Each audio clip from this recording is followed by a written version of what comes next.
Benarkah Muhammad memperkosa Safiyah? Safiyah binti Huyai adalah gadis cantik yang berusia 17 tahun, dan merupakan anak dari pemimpin Yahudi.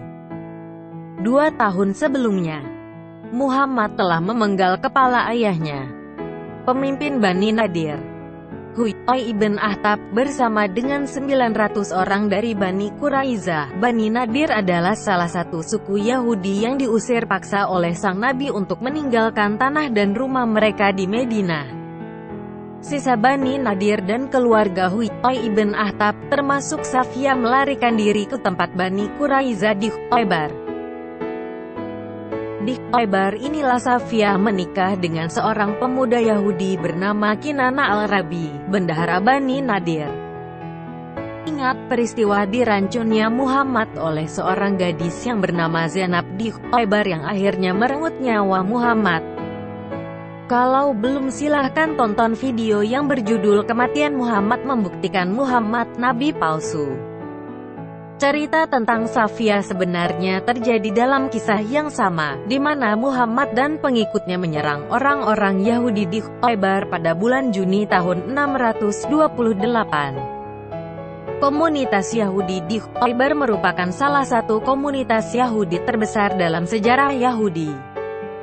Dari Sahih Bukhari kita bisa melihat bahwa tujuan sebenarnya penyerangan ke Khaybar adalah untuk masalah perut. Telah menceritakan Aisyah radhiyallahu anha, katanya, ketika Khaybar ditaklukkan, kami berujar, sekarang kami kenyang dengan kurma. Telah menceritakan Ibnu Umar radhiyallahu anhuma, katanya, kami belum pernah kenyang hingga kami taklukkan Khaybar. Dalam sirat Rasulullah yang ditulis oleh Ibn Ishaq halaman 515, diceritakan bagaimana setelah Yahudi Khaybar berhasil dikalahkan, Muhammad menyiksa Kinana, suami Safiyah, dengan maksud untuk mengorek keterangan tentang persembunyian harta. Ketika dia, Nabi, menanyakannya, Kinana, tentang harta lainnya, Kinana menolak mengungkapkannya. Maka Nabi memberi perintah kepada Al-Zubair Al-Awam, siksa dia hingga kamu dapat apa yang dia punya. Lalu dia menyalakan api dengan batu keras dan baja di dadanya hingga dia hampir mati.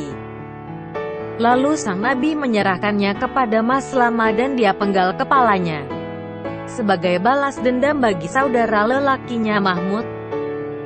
Dalam Sahih Bukhari, Buk 1 volume 8 nomor 367-358, juga dikisahkan bagaimana penyerbuan tersebut dilakukan oleh Muhammad dan para pengikutnya. Untuk lebih lengkapnya hadis di bawah ini akan saya posting di bagian komentar. Telah menceritakan Anas bin Malik bahwa Rasulullah Shallallahu Alaihi Wasallam berperang di Khaybar. Kemudian datanglah Dihya al-Kalbi seraya berkata, "Wahai Nabi Allah, berikan aku seorang wanita dari tawanan itu." Maka Nabi Shallallahu Alaihi Wasallam berkata, "Pergi dan bawalah seorang tawanan wanita." Dihya lantas mengambil Safiyah binti Huyai. Tiba-tiba datang seseorang kepada Nabi Shallallahu Alaihi Wasallam dan berkata, "Wahai Nabi Allah, Tuhan telah memberikan Safiyah binti Huyai kepada Dihya. Padahal dia adalah wanita yang terhormat dari suku Quraizah dan suku Nadir. Dia tidak layak kecuali untuk Tuhan." Beliau lalu bersabda, "Panggillah Dihya dan wanita itu." Maka Dihya datang dengan membawa Safiyah. Tatkala Nabi Shallallahu Alaihi Wasallam melihat Safiyah, beliau berkata, "Ambillah wanita tawanan yang lain selain dia." Lalu Nabi Shallallahu Alaihi Wasallam memerdekakan wanita tersebut dan menikahinya. Sabit berkata kepada Anas bin Malik, "Apa yang menjadi maharnya?" Anas menjawab, "Maharnya adalah kemerdekaan wanita itu." Beliau memerdekakan dan menikahinya. Saat berada di perjalanan, Ummu Sulaim merias Safiyah lalu menyerahkannya kepada Nabi Shallallahu Alaihi Wasallam saat malam tiba, sehingga jadilah beliau pengantin. Benarkah Safiyah secara sukarela menyerahkan dirinya kepada Muhammad? Bukankah itu bertentangan dengan kisah yang diceritakan pada Sahih Bukhari? Bukankah Safiyah adalah tawanan yang ingin diperkosa Yahya? Kemudian Muhammad merebutnya karena Safiyah sangat-sangat cantik. Di mana sukarelanya? Bahkan dalam Tabaqat Ibn Sa'ad dikisahkan bahwa Abu Ayyub Al-Ansari menjaga tenda sang Nabi semalaman selama Muhammad menggauli Safiyah. Ketika fajar tiba, Nabi melihat Abu Ayyub terus berjaga-berjaga. Nabi bertanya alasannya dan ia menjawab, "Saya khawatir tentang perbuatan wanita ini terhadapmu. Anda telah membunuh suami, ayah dan banyak kerabatnya dan sampai saat ini ia masih kafir. Saya sangat mengkhawatirkan pembalasan darinya."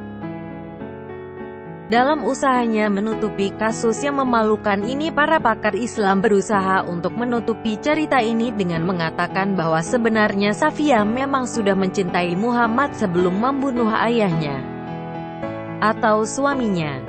Apakah ini logis?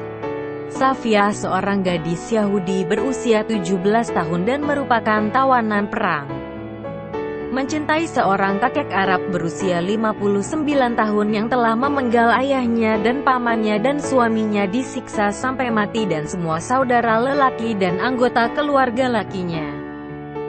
Jalan pikir kacau yang seperti inilah yang membuat mereka percaya akan kemustahilan kisah tersebut.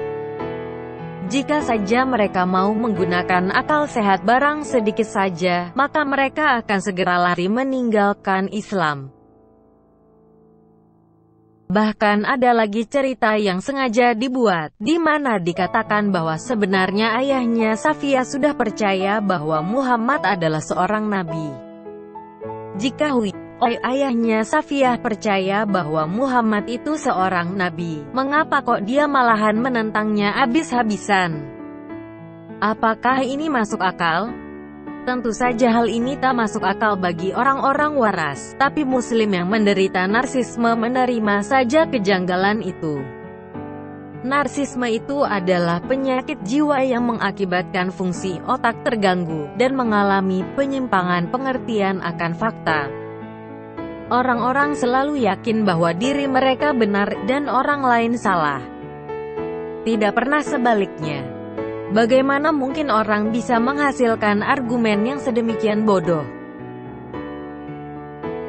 Muhammad bukan hanya figur sejarah, namun dia mengaku dirinya adalah seorang nabi. Sebelum menjadi presiden Amerika, Washington mungkin meniduri budaknya. Pada zaman tersebut mungkin tindakan itu dianggap biasa. Namun tidak ada orang yang mengatakan bahwa tindakan Washington ataupun Muhammad yang meniduri budak merupakan contoh yang harus diikuti untuk segala zaman dan untuk semua bangsa. 1 week later. Safiyah, please come in here, please. Yes, Ahmed. Listen to this. But I say unto you, love your enemies, bless them that curse you, do good to them that hate you, and pray for them which prosecute you. That does not sound like the words of Allah. Who said that? Jesus said that.